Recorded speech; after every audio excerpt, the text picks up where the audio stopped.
Hey, I'm Luke Kennard. I'm going to read a few poems. I'd really like to thank Pavel and Marta for inviting me to read. I'd like to thank both of them and Tomasz back for the translations. Thanks very much. I'm going to start on a piece called AI. It is very easy to create an artificial intelligence indistinguishable from a human being because all any of us really cares about is how we come across. The algorithm required to replicate this is embarrassingly simple, more magic 8-ball than deep blue. Me, for example, all I ever do is agree with people and hope that they'll leave me alone. An AI version of me would be a nodding dog on the parcel shelf of a 1980s hatchback.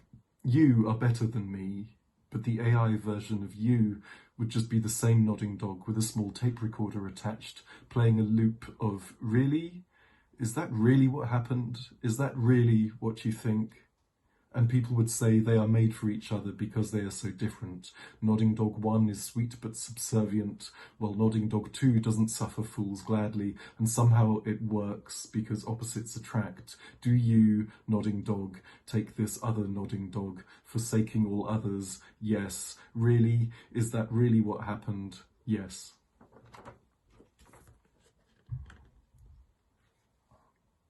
This is called Ibuprofen Song. You can always find someone far more intelligent and someone way stupider than you, so whether you're feeling really bad about yourself or contrary-wise you're worried you might be getting conceited, it's very easy to recalibrate. You only have to wander around for a bit and talk to some people. It works with anything: virtuous, evil, beautiful, ugly, pedantic, permissive, disillusioned, idealistic. Take me. I was writing a song about 39p ibuprofen, the kind you can get from a newsagent's behind the counter. The song was set in a newsagent's, a badly lit one, and it was partly about how it's weird newsagents still exist, and partly about how cheap ibuprofen is, like maybe one of the cheapest substances on earth, and they should build pink and white houses with it. But then I started thinking about a music critic, and the music critic wrote, most people write songs about serious, momentous subject matters, but Kennard can make poetry out of a packet of off-brand ibuprofen. And I felt, 1, that wasn't fair on most people, and 2, that it wasn't even true, really. And I felt so annoyed I wanted to scream. I thought momentarily of cramming so many ibuprofen into my mouth. There are always plenty of boxes in my house, only 2 pills missing, hungover newsagent mornings, and crunching through their sugar shells, washing it down with a cold cup of steeped leftover coffee, so that if it didn't kill me, it would likely do permanent damage to my stomach. You can always find someone with a more permanently damaged stomach than you, and conversely, somebody who has taken great care over their diet. You can find someone who will say, I love you because you are a rucksack, and someone who will say, I love you because you are a necklace made of unshelled nuts, a string threaded with Brazil nuts and hazelnuts, almonds and walnuts you have drilled a hole in. The nuts inside the shells are, of course, desiccated, mummified, inedible. You cannot blow a nut like an egg, that is absolutely certain, so the only alternative, if you are to make a necklace of nuts, is to leave the nut inside. But me, I love you because you are a necklace of pink ibuprofen tablets, the technical part of a sunset, statement heels, ironic lip gloss, P45 pink, a tiny hole drilled in the middle with a very fine drill, and then varnished, and then a tinier hole drilled through the set varnish before they are threaded and attached to a clasp from an online jewellery supplier. We will always help one another fasten our ibuprofen necklaces, singing my ibuprofen song like mosquitoes before they mate, driven by frequency alone. You can always find a month which is July and a month which is March. You can always find someone who seeks to find more significance in a month than you, and someone who dismisses not just that, but other things as well. Someone who doesn't believe in any of the things, and we can call them embattled ghosts frying in butter during a power cut, frying slowly in butter during a power cut, during the best power cut, during the great power cut between you and me and everything we wanted. You can always find someone who will say, there, just there, and stop your giant mosquito heart like a door.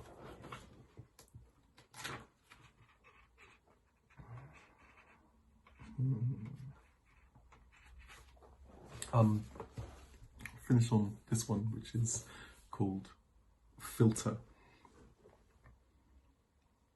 1. A filter is a material or fine physical barrier with minuscule holes designed to separate solid particles from a liquid or gas which passes through, to remove contaminants, impurities, a device which allows signals with certain properties to pass while blocking others, a measure of traffic control. The brain has the ability to filter information it considers non-essential. 2. I gave up smoking when my oldest son was born. This is embarrassing to admit, as it amounts to something of a living platitude, a 21st century tradition, the new equivalent of christening. It is customary for the father to give up smoking, an admission that he now has a reason to stay alive for as long as possible. Whether or not the foundational damage has already been done, lung cancer, chronic obstructive pulmonary disease, heart disease, stroke, asthma, diabetes, blindness, cataracts, age-related macular degeneration, colon, liver, stomach and pancreatic cancer, the utter misery of not being able to breathe properly for years and then dying in excruciating pain, the filter of your lungs and bronchioles gummed up and useless, the price of a habit you didn't even enjoy very much. 3. When we were 16, my friends and I smoked roll-ups without filters, picking bits of tobacco, baccy, from our lips and teeth as we smoked them. Rollies. I hate the English habit of assigning cute diminutives to everything. Rollies, uni, hollybobs, nation of idiots. Our brands were Golden Virginia or Cutter's Choice. I preferred the latter, the oily, damp, finer cut leaf which you extracted from the pouch in clumps like matted fur. The comparatively dry bark like Golden Virginia seemed to me less fresh and less enticing. I realised this was probably marketing, a chemical added to the product to make it seem juicy and freshly picked. Or it was just more tar, now with added tar. There was a cheaper brand called Drum, which was drier still and tasted of creosote. I remember a soldier with a moustache on the packet. This was before cigarette packaging was outlawed. We called normal cigarettes straights and hated them. 4. I wonder if the before and after shots of a cigarette filter, white as a summer cloud to shitty bumblebee brown, pure to sullied, are also a form of marketing. If filters are designed to change colour via an unconnected chemical reaction, an additional chemical which is itself toxic, in order to exaggerate the colour change. Look at everything that I have not taken into my body. 4. The body as filter.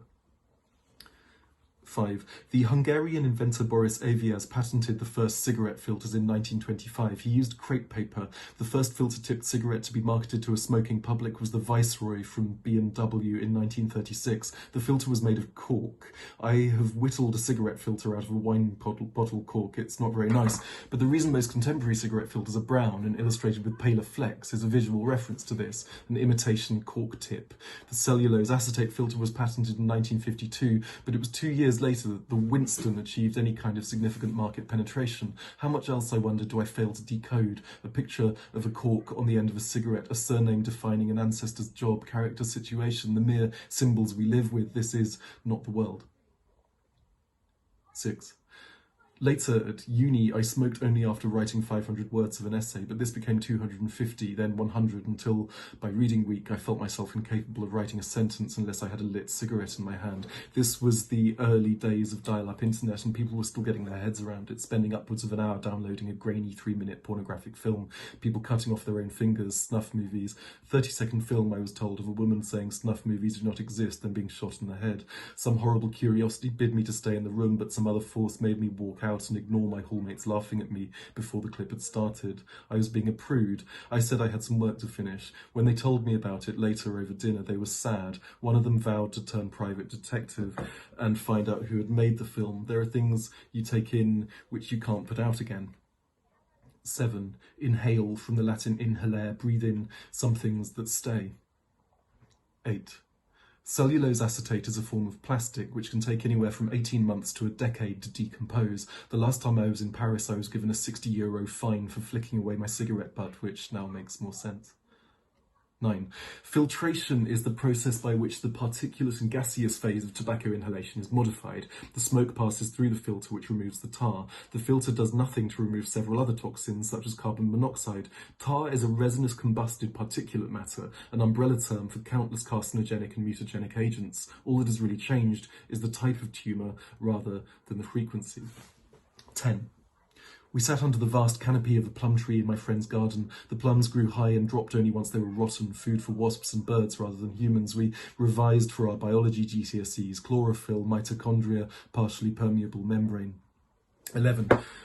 Boris Aviaz stood waiting for the ferry, his face absorbing the sea-flecked breeze. In his pocket, an unopened letter from his wife. In his other pocket, a silver cigarette case. Since cigarette packaging had been replaced with graphic images of the consequences, cigarette cases have become popular again. I once went to a Halloween party dressed as a health warning from a pouch of tobacco with a false beard and a clear plastic sandwich bag of 500 grams of minced beef strapped under my chin.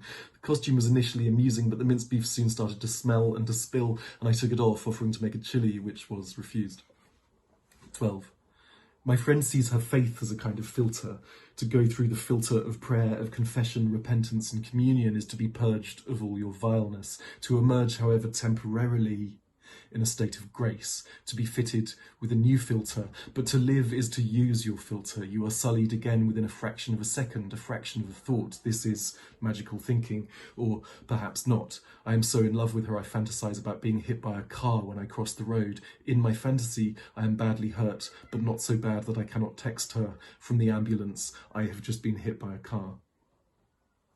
I would like to offer those I have hurt, those I have damaged, a better self, a filtered self, but this is only vanity. I mean, I would like them to forget and still look well on me, to exhale it all. I would like everything I have done wrong to be non-essential information, the pulp and silt in a paper coffee strainer, the way it hits the bin with a wet thud. 13. To be filtered, to pass through a filter, to move from one world to the next. I have the book you left me. I finished it last night. We're experimenting with separate rooms, so I have plenty of reading time. In his final entry, Dosithy takes the decision to follow the demons behind the tree into an alternate world where he didn't become a hermit and served as a lowly Rassifor, tending to visitors, dusting the iconostasis, before spending 3 years infirm and bedbound, cared for by juniors, dying in confusion, his scowl tightening into an X. Is that enough? For now we see through a glass darkly, then face to face. 14. Where are you?